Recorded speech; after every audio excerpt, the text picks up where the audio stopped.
Isang paalala, ang video na ito ay ayon lamang sa aking sariling pananaliksik. Hindi ko nais na pilitin ang sino man na maniwala sa videong inyong matutunghayan. Kung hindi kayo kumbinsido sa mga impormasyon at taliwas ang inyong paniniwala sa kaalamang aking ilalahad, maaari kayong gumawa ng sarili ninyong pagsisiyasat para sa inyong kakontentuhan. Ang videong ito ay gabay lamang sa mas malalim na kaalaman at pag-intindi at hindi gawa ng isang profesional. Naniniwala ako na malaya tayong magbigay ng opinyon at suhestyon bilang malayang mamamayan ng Pilipinas. Maraming salamat po.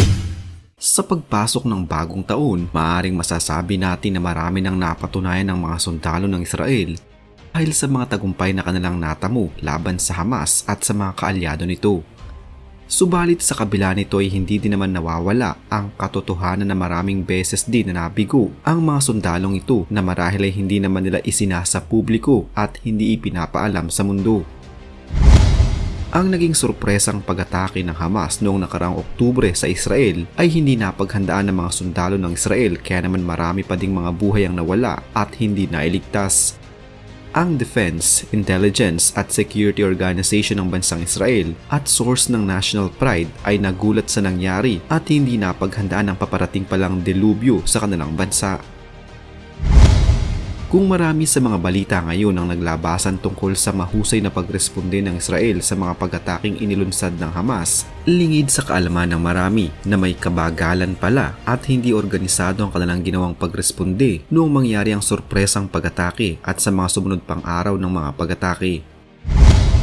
Inabot pa ng ilang araw bago pa nila mapagtagni-tagni ang kanilang magiging hakbang at mga plano kung paano ang kanilang gagawing pagsugod. Matapos ang 3 linggong bakbakan at walang tigil na pagpapasabog, sa wakas ay narating na ng Israel ang Gaza Strip. Matapos naman ang 2 buwan ng walang tigil na sagupaan ng 2 panig, nagawang mahati ng Israel Defense Forces ang Gaza sa 3 parte.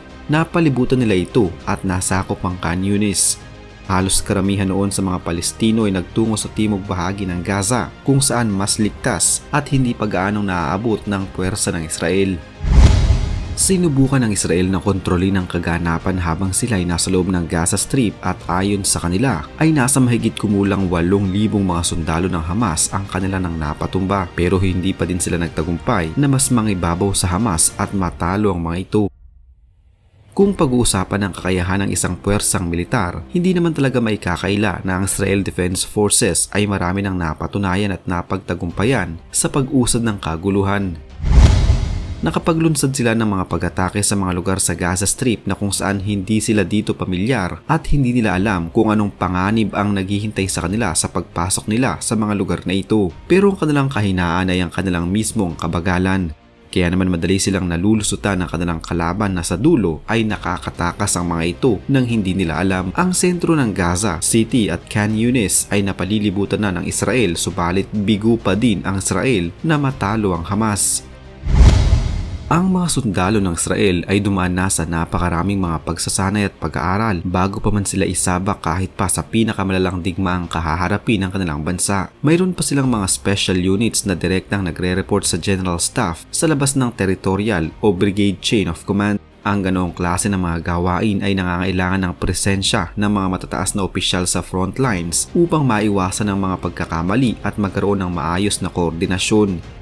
Sa 172 mga sundalong Israeli na nasawi bunsod ng kaguluhan, ang proporsyon ng senior non-commissioned officers ay kadalasang mas mataas. Subalit ang bilang ng mga nasawing officers ay nakakagulat kung saan nasa 4 lamang na colonel ang kasama sa mga namatay. Marami din ang nagtataka at nagtatanong kung totoo din ba ang inilalabas na ulat ng Israel tungkol sa mga napaslang nilang sundalo ng Hamas. Mas mababa kasi ang bilang ng mga napaslang na sundalo ng Hamas kumpara sa mga datos na inilalabas ng Israel. Sa mas maayos na pagtatansya ay umaabot umano ng 3,500 na ang mga napaslang sa panig ng Hamas. Kung susumahin ay 20 sundalo ng Hamas ang napaslang ng kada isang sundalo ng Israel. Yan ay ayon mismo sa pagtatansya ng Israel. Sa isang digmaan, ang ganong klase ng proporsyon ay may tuturing ng malaking tagumpay ng mga sundalo.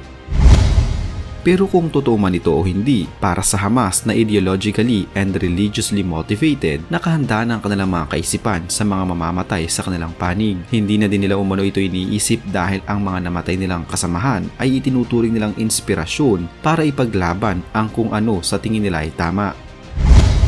Sa kabilang banda naman, ang mga sundalo ng Israel na hamak na mas armado at may makabagong armas, hindi ko naman nilalahat ay hindi kayang tagalan at mas mahina ang kanilang loob kung pag-uusapan ng mga pagkasawi lalo na ng kanilang mga kasamahan. Hindi nila nakikita na magiging rason ng kamatayan ng kanilang mga anak, kapatid o ama na ipagpatuloy at mas magpursige sa kanilang ipinaglalaban.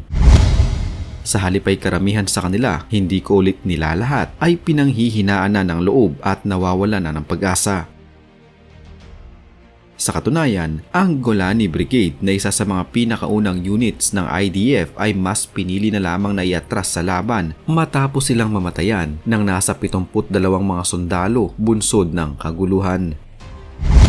Madalas na sinasabi ng puwersa ng Israel na mas nakakaangat sila pagdating sa lakas at kagamitan, pero hanggang sa ngayon ay hindi pa din nila nauubos ang mga tunnels ng Hamas at ang kanilang planong paggamit ng tubig upang palubugin ang mga ito ay hindi din naman naisa sa katuparan sa lahat ng tunnels hanggang sa ngayon. Bukod sa nais ng puwersa ng Israel na taluyin ng Hamas sa laban na ito, isa din sa kanilang hangad ay ang mapalaya ang mga nalalabi pang mga bihag ng Hamas at maiuwi ang mga ito sa kanilang mga pamilya. Pero hanggang sa kasalukuyan ay bigo pa din sila at ang mas masaklap pa, aksidente nilang napatay ang 3 sa mga bihag na nais ng sumuko sa kanila. Kung pag-uusapan naman ang kanilang puwersang militar, hindi may kakaila na isa ang bansang Israel sa mga pinakamalakas na bansa sa buong mundo. Ang kanilang mga lumang armas ay tagumpay nilang na-develop at ginawang mas moderno. Kasabay nito ay gumagawa din sila ng mga advanced na mga armas na ang ilang mga bansa ay pilit nitong ginagaya at binibili.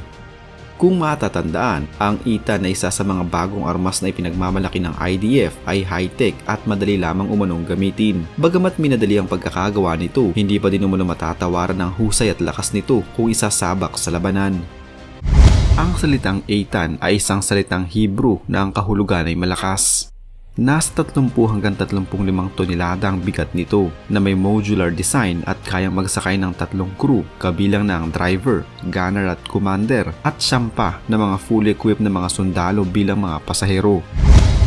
Ang V-shape nito ay sinadyang disenyo para sa dagdag proteksyon mula sa mga improvised explosive device at may Iron Fist active protection system. Ang Eitan ng Israel ay ang bagong Israeli Armored Personnel Carrier. Dinevelop ito upang mas makuha pa ng Israel Defense Forces ang kanilang hinahangad na lakas. Ito rin ang kauna-unahang 8x8 wheeled APC na dinevelop ng Israel. Nasa 50% ng components nito ay nagmula sa bansang Estados Unidos. Ginawa din ito upang mapalitan na ng IDF ang kanilang luma ng M113 APC.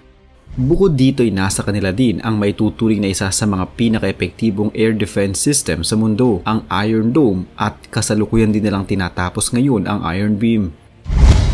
Subalit sa dinami-rami ng kanilang mga makabagong armas, wala sa mga ito ang maituturing na matagumpay at ayon sa ilang mga eksperto, wala sa mga armas nila ang maituturing na game changer. Isa pa sa pinakamalaking kapabayaang nagawa ng puwersa ng Israel ay ang papaniwalain nila ang mundo na sinusubukan nilang iligtas ang mga sibilyan at sumunod sa international law. Sa mga lobas na larawan at video kamakailan lamang, makikita na ang ilang mga kalalakihan na ang iba ay may edad na at mahina na ayon sa Israel ay mga rebelde ay pinaghubad tsaka pinalakad sa kalsada. Hindi umano ito makatao. Ang pinakamalaking pagkakamali ng puwersa ng Israel ay ang kanilang pagka-deliberate, disproportionate at brutal overaction dahil sa mga pagkakamaling ito ay nasa libo-libong mga sibilyan ang nasawi. Nasa 21,800 Hamas fighters ang nabalitang nasawi na bunsod ng kaguluhan. Kung ang sinasabi ng Israel na nasa 8,500 mga sundalo ng Hamas ang kanilang napaslang, nangangahulugan ito na 13,000 at 300 mga sibilyan, kabilang ang nasa 8,600 mga kabataan ang nasawi dahil sa kapabayaan ng kanilang mga plano sa pag-atake at pagresponde. Isa na namang kwento ng pagbabalik tanaw sa kasaysayan ang naitampok natin ngayon. Huwag kalimutang i-like ang video ito at mag-iwan ng komento sa ibaba ng mga nais nyo pang malamang kwentong kasaysayan sa Pilipinas. Mag-subscribe na din para lagi kayong updated sa mga pinakabagong video dito sa Kasaysayan Pinoy. Magandang araw po at mabuhay ang bansang Pilipinas!